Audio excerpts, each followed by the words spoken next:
안녕하세요. 반갑습니다. 자기 개발을 돕고 자기 성장을 돕는 선아 원장님, 선아 원장쌤입니다. 오늘은 제가 뭘 해도 믿음이 가는 사람의 비밀이라는 책을 가지고 나왔습니다. 제목이 제가 굉장히 마음에 들었는데요. 뭘 해도 믿음이 가는 사람이 참 신뢰가 가죠. 그리고 이렇게 믿음을 실천할 수 있고 다른 사람한테 어떤 관계에서 굉장히 좋은 그런 관계를 유지할 수 있어서 저는 믿음이 가는 사람이 참 좋은 것 같습니다.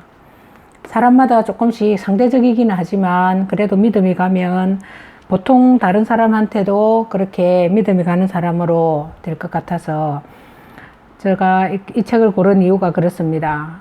똑같은 환경, 똑같은 조건으로 출발했는데 왜 그 사람은 다른 사람들보다 더 크게 성공했을까? 자, 롭 졸스 지음, 황정경 옮김 2019년 4월에 홍익 출판사에서 나온 책입니다. 같은 꼬린 지점을 바라보고 뛰어도 누구는 1등을, 누구는 중간에서 단락을, 누구는 완주했다는 사실만으로 만족한다. 베스트셀러 작가이자 저명한 성공 코치인 롭 졸스는 같은 조건에도 실패를 피하지 못하는 사람들이 이유를 찾아내고 그 결과물을 이 책에 담았다. 실패를 피하지 못하는 사람들의 이유를 찾아냈다고 하니까 굉장히 어떻게 보면 대단한 것 같네요. 진정한 성공자가 되려면 세상 사람들이 당신을 만난 순간부터 100% 신뢰할 수 있어야 한다라고 합니다. 이 책은 주위 사람들로 하여금 나를 믿게 만드는 능력이 부족해서 인간관계에 어려움을 겪거나 다른 사람은 고사하고 자기 자신을 신뢰하지 못해 인생의 기회를 만들지 못하는 사람들에게 해결책을 제시해주는 책이다라고 합니다. 자, 제가 읽으면서 좀 주의 깊게 읽고 그 다음에 그런 문장들 한번 읽어보겠습니다. 자, 짤막한 스토리가 있어서 제가 한번 읽어볼게요. 나는 일단 장기 실업자 12명을 선발하여 팀을 만들고 본격적으로 프로그램을 진행하기 전에 편안한 화제로 딱딱한 분위기를 푸는 과정인 아이스 브레이킹 시간을 오래 잡았다라고 합니다. 낯선 사람을 만났을 때 서먹서먹한 분위기를 깨뜨리는 과정을 일컫는 아이스 브레이킹은 참석자들이 일상의 소소한 이야기나 영화, 그림 같은 공동 관심사를 나누며 유대감을 형성하고 소통하는 데 도움을 주었다라고 합니다. 자, 구직자들은 오랫동안 사회와 단절되었던 사람들이라 인간관계와 소통에 문제가 많았다라고 합니다. 특히 마음속 이야기를 털어놓는데 애를 먹었고 자기만의 세계에 콕 박혀서 외부의 목소리를 듣지 않는 특징이 있었다고 하네요. 하지만 아이스 브레이킹 과정에서 참석자들은 서서히 닫혔던 입을 열고 자기 생각을 피력하게 되었고 이런 훈련이 반복되자 점차 타인과의 소통에 자신감을 갖게 되었다라고 합니다. 말하고 행동하는 태도에서 가식이나 과장 같은 억지스러움이 사라지고 그 사람 본연의 모습이 나타나게 된 것이다. 그런 과정이 전부 끝났을 때 깜짝 놀랄 일이 벌어졌다라고 합니다. 12명의 참가자 전원이 3개월이 채 안 되어 차례로 취업에 성공한 것이다. 이에 용기를 얻은 나는 프로그램을 좀 더 세심히 검토하고 부족한 부분을 보완하면서 자선단체에 속한 사람들의 100% 취업 성공을 목표로 세웠다라고 합니다. 그 무렵 나는 그 단체의 대표를 만나 의기양양하게 말했다. 수강생 12명 전원이 취업에 성공했다 합니다. 정말 놀라운 일 아닙니까? 그러자 그가 싱긋 웃음이 이렇게 대꾸했습니다. 대단히 반가운 일이지만 그래도 여전히 문제는 남아 있습니다.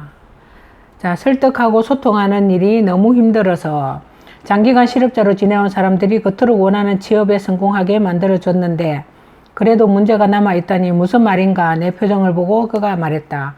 그들을 직장 생활에 적응할 수 있게 만드는 일이 여전히 숙제로 남아있습니다. 처음엔 이 말이 의미를 그대로 알아듣지 못했다. 직장 생활에 적응하도록 만든다고 그들이 취업에 성공만 하면 내가 할 일을 다 했다고 생각했을 뿐 나는 그 성과가 얼마나 지속될지에 대해서는 전혀 생각해 보지 못했기 때문이다. 아니나 다를까 2주가 지나자 취업자들 중 한 사람이 돌아왔고 3주가 지나자 또 한 사람, 한 달 뒤에 또 한 사람이 돌아오더니 2개월이 지나자 전원이 다시 실업자 신세가 되고 말았다라고 합니다. 나는 다른 사람의 믿음을 얻는 이를 힘들어하는 사람들을 도와 훈련시켰지만 유감스럽게도 인내관계를 계속 유지하는 스킬이 필요하다는 사실을 전혀 전하지 않았다. 사실 내 스스로도 이 부분이 훨씬 더 중요하다는 것을 알지 못했다라고 합니다. 나는 인간관계에서 신뢰를 구축하고 유지하는 문제에 초점을 맞춰 전체적으로 프로그램을 다시 짰다고 하네요. 당시 그곳에는 200명 정도 되는 사람들이 재취업 훈련을 받고 있었는데 그들이 공통적으로 하는 말이 있었다. 직장에서 동료나 선배들과의 관계가 좋지 않았어요. 한마디로 말해서 인간관계에 실패했다는 뜻이다. 내가 보기에 그들은 자기의 말과 행동이 주위 사람들에게 어떻게 비칠지 모른다는 게 문제인 것 같았다. 그들은 직장 생활에서 상사와 잘 지내는 법, 동료들과 원만한 관계를 유지하며 즐겁게 일하는 방법, 자신이 잘못했을 때 순순히 인정하는 법 등 사회생활에서 가장 기본이 되는 상황에 어떻게 대처해야 할지 전혀 모르는 것 같았다.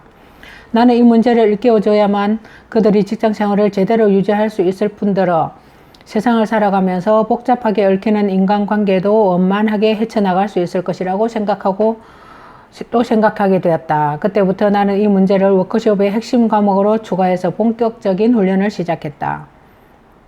그 결과 수강생들은 취업에 성공했을 뿐 아니라 직장에 들어가서도 적응을 잘하는 등 문제가 순조롭게 해결되었다. 나는 그 후에도 상담을 진행할 때마다 사람들이 인간관계 유지의 어려움에 대한 대호소하는 이야기를 자주 들었다. 흥미로운 사실은 사람들이 인간관계 신뢰가 중요한 문제라는 걸 알기에 이를 해결하려고 어떤 선택을 한다는 것이다. 그런데 그 선택이라는 게 고작해야 다른 사람들과 소통하지 않아도 되거나 굳이 타인의 믿음이 필요하지 않은 직장을 구하는 식으로 도피한다는 게 문제였다라고 합니다. 그들은 고백하기를 남을 설득하고 소통하는 일이 너무 힘들어서 설득이라는 말만 들어도 진저리를 친다고 했다.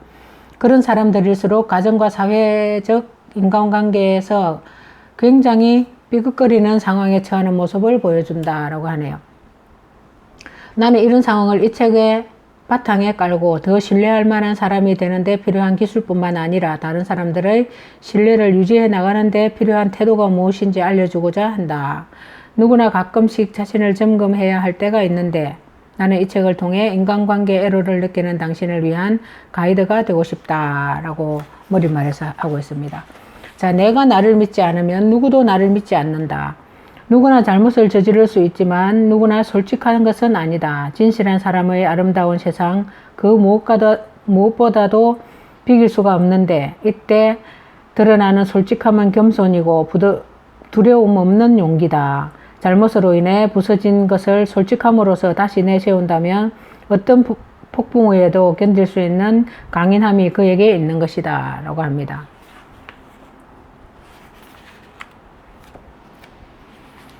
자, 온 마음을 다해 자신의 신념을 지켜라.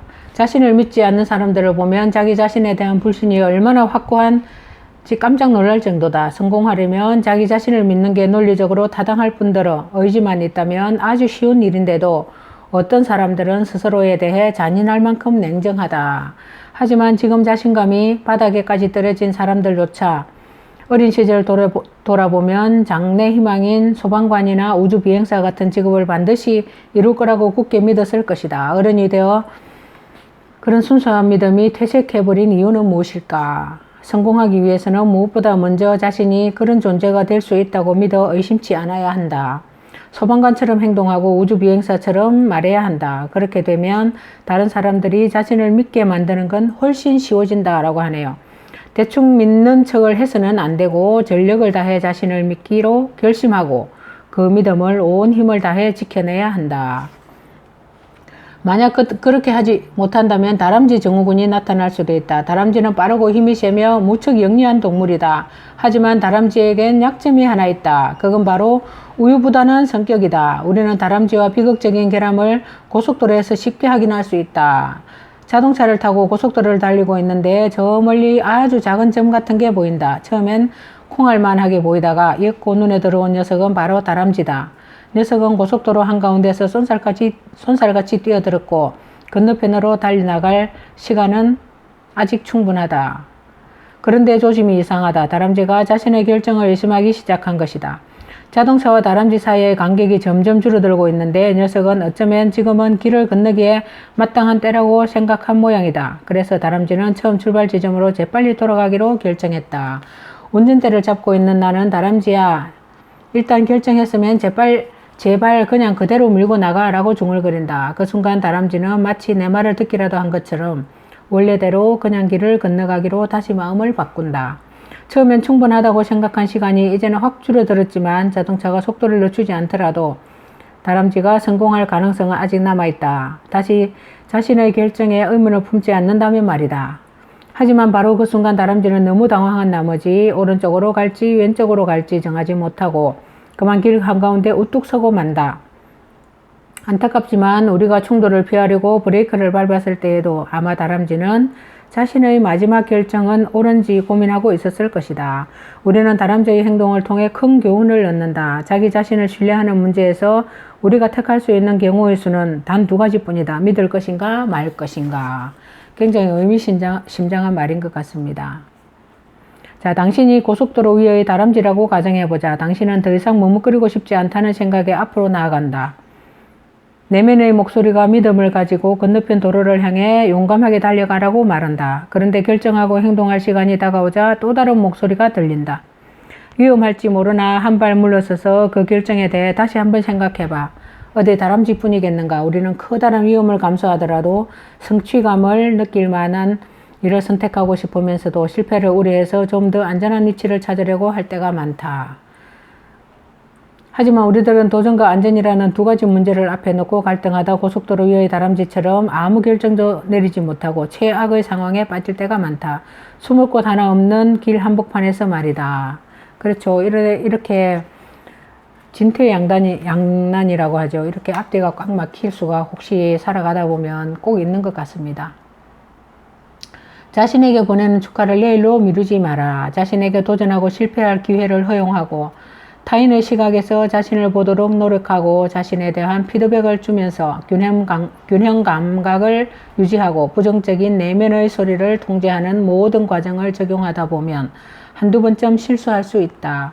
솔직히 자신을 믿기 위해 아무리 애를 쓴다 해도 쉽게 성공하는 경우는 흔치 않기 때문에 축하할 일이 별로 없어 보일 것이다. 하지만 자신에게 축하할 일이 별로 없는 것처럼 보일 때야말로 축하가 더욱 중요하다라고 합니다. 힘든 노력으로 이뤄낸 작은 승리들을 마음을 다해 축하하는 것이야말로 자신에게 보내는 최고의 응원이다 라고 합니다. 여기서 제가 밑줄을 그어놨습니다. 한 번 더 읽어볼게요. 힘든 노력으로 이루어낸 승리들을 마음을 다해 축하하는 것이야말로 자신에게 보내는 최고의 응원이다 라고 합니다. 크건 작건 자신의 승리를 축하의 박수를 보냈던 기억을 되살려보라. 그 결과 당신은 더 강해졌는가 아니면 더 약해졌는가. 제발 자신에게 축하할 일이 없다는 말은 하지 마라. 그것은 당신 내면의 부정적인 목소리가 말하는 것일 뿐이다. 아무리 큰 난관에 부딪혔다고 해도 축하하고 칭찬할 만한 일들은 많다라고 합니다. 도전을 멈추지 않겠다는 결심을 유지하려고 노력하는 자신의 태도를 칭찬해주면 어떨까. 그렇죠. 이런 칭찬도 있는 것 같습니다. 도전을 멈추지 않겠다는 결심을 유지하려고 노력하는 것 굉장히 중요할 것 같네요. 아니면 그동안 자신이 쏟아부은 노력을 칭찬해주면 어떤가. 성공을 위해 노력하다 만남 불편한 상황을 감수한 용기를 인정해주면 또 어떨까. 실수를 통해 배운다는 원칙을 지키는 자신에 대해 그리고 목표를 이루기 위해 계획대로 차근차근 실천하고 있는 자신에게 결과와 관계없이 정의를 표하는 건 어떨까. 제가 유튜브를 시작하고 이렇게 하루에 한 번 영상을 올리고자 저하고 약속을 했거든요. 근데 그걸 꼭 지켰던 것 같습니다. 한 일요일 정도 빼고 다 올렸고요. 처음에는 작정하기로 토일은 빼고 월화수목금 5일을 올리자 이렇게 생각했고 하루에 책 한 권을 읽자고 생각한 저와의 약속은 지금껏 지키고 있습니다. 그래서 아마 이런 어떤 작은 그 지킴, 자기와의 약속을 지키고 있는 자기 자신에 대해서 축하를 해주면 어떨까 그런 생각을 가지고 있습니다. 자, 여러분도 자기 자신에게 어떤 축하의 말, 축하할 수 있는 그런 일거리들을 꼭 많이 만들어 보시기 바랍니다. 그리고 칭찬할 만한 일들은 있다고 하네요. 꼭 있다고 합니다. 물론 뭐 칭찬하지 않을 일도 있겠지만 칭찬할 일부터 먼저 칭찬을 하다 보면 거기서 좋은 일들이 더 더 이렇게 자신감 있게 나오지 않을까 생각합니다. 지금까지 자기 성장, 자기 개발에 필요한 그런 내용들을 다루고 그 책 리뷰를 하고 있는 선아 원장쌤이었습니다. 함께 해주신 여러분 감사합니다. 구독과 좋아요는 저에게 큰 힘이 되겠습니다. 감사합니다.